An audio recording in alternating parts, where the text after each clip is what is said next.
Loci. So we're going to be looking at how to find the locus of a point that moves according to a rule and how we can represent loci graphically. So the word loci is the plural of locus, like cacti and cactus. Okay, so the definition of a locus is the locus of a point is the path traced out by the point as it moves through 2D or 3D space. We're going to have a look at two specific loci today. The first one is the locus of points equidistant from a fixed point P. So here is your point P. Here is one point. What would happen if I put an infinite number of points that are all the same distance as this blue point here is from P? Have a think about that for a moment. Hopefully, you came up with something like this. And so this is a finite number of points, but if I continued on forever, I would end up with this shape, which is the circle. So let's have a think about how we can represent this algebraically. If I have a point P that has coordinates x, y, and it's moving so that it remains a constant distance from a fixed point C with coordinates a, b, then the distance between the points is the distance between the x coordinate squared plus the distance between the y coordinate squared, square rooted. So this is Pythagoras Theorem. If r is the radius of the circle, then the length CP is r, and I can write this equation for point P and point C. If I were to square both sides, then I get this lovely thing. So in general, the circle that has radius r and a centre C, the point AB, has the equation x minus a all squared plus y minus b all squared equals r squared. That should be something that you recognise. How do we use that? So in this question, we need to find the locus of points P, X, Y, whose distance from C is 3. So we know that the distance C to P is equal to 3. And we know that x minus 2 all squared plus y minus -1, so y plus 1 all squared, square rooted equals 3. I square both sides because this is the general form of a circle. Here I need to find the centre and the radius when I'm given the equation in this form here. I want to change this equation into one that looks more like my general form so I can just read the centre and the radius off. To do that, I need to complete the square for the x's and complete the square for the y's. So if I wanted this to be a bracket that's squared, I'd need to add a 1 here because this is x plus 1 squared. To cancel out this adding 1, I subtract 1. Similarly with the y's. Now I simplify by I rewrite my brackets as squares and I add these constants to both sides. So I can see that the centre of my circle is -1, 2, and the radius is the square root of 6.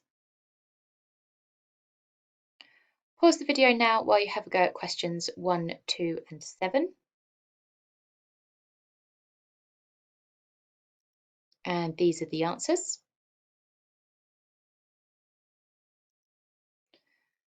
Now we're going to have a look at the locus of a point that moves so that it remains equidistant from two fixed points. So P1 and P2 are my fixed points. This blue dot here is currently the same distance from P1 as it is from P2. Have a think about where all of the other points that are an equal distance from P1 and P2 are going to lie. So they're going to be along this straight line here, which can be described as the perpendicular bisector of the line joining the points. So it's perpendicular, it's at right angles to this line, and it bisects it because it's an equal distance from P as it is P1, sorry, as it is from P2. So again, let's have a think about how we can represent this algebraically. So in this example, I've got 2 points, Q and R, and I want to find the locus of PXY that is an equal distance from Q as R. I've got a diagram here to help me visualize this. I mean, if you were actually trying to visualize it, then you would probably have the line QR sloping like the red one because we've got 1, 1 and 3, 5 there, but never mind. This is the visualization, an idea of the visualization that you could use. So we know that the point satisfies QP equals RP. So I can set up an equation using the distance formula. So I've got x minus 1, y minus 1 for the distance QP, x minus 3, y minus 5 for the distance RP. Now I've got square roots on both sides. They're annoying, so I can just square everything. And then, and I'm not going to show you how I do this, but I would expand the brackets on both sides and simplify. We can see here that I would get an x squared and an x squared, so they would cancel out. I'd get minus 2x and minus 6x, and so I could collect those on one side to get 4x, and so on. And I would end up with x plus 2y equals 8. I can rearrange that to get my line in the form y equals negative a half x plus 4. Now, this is the equation of the point that satisfies QP equals RP, but I haven't yet shown that this is the perpendicular bisector of the line segment QR. What I need to do to show that is, firstly, let's compare the gradients. So I know the gradient of this line is negative a half. The gradient of the line segment QR, 5 minus 1 divided by 3 minus 2. Remember, it's rise over run. That's 2. So I know that these two are perpendicular because their product is negative 1.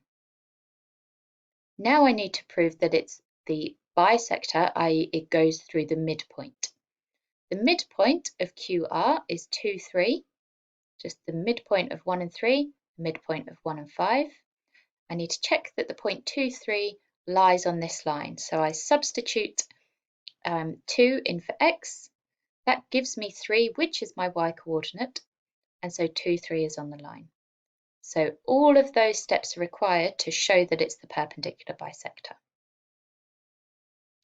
Now you can have a go at questions 3 to 6 and 8. And if you have some extra time, then you can have a go at 9 to 14.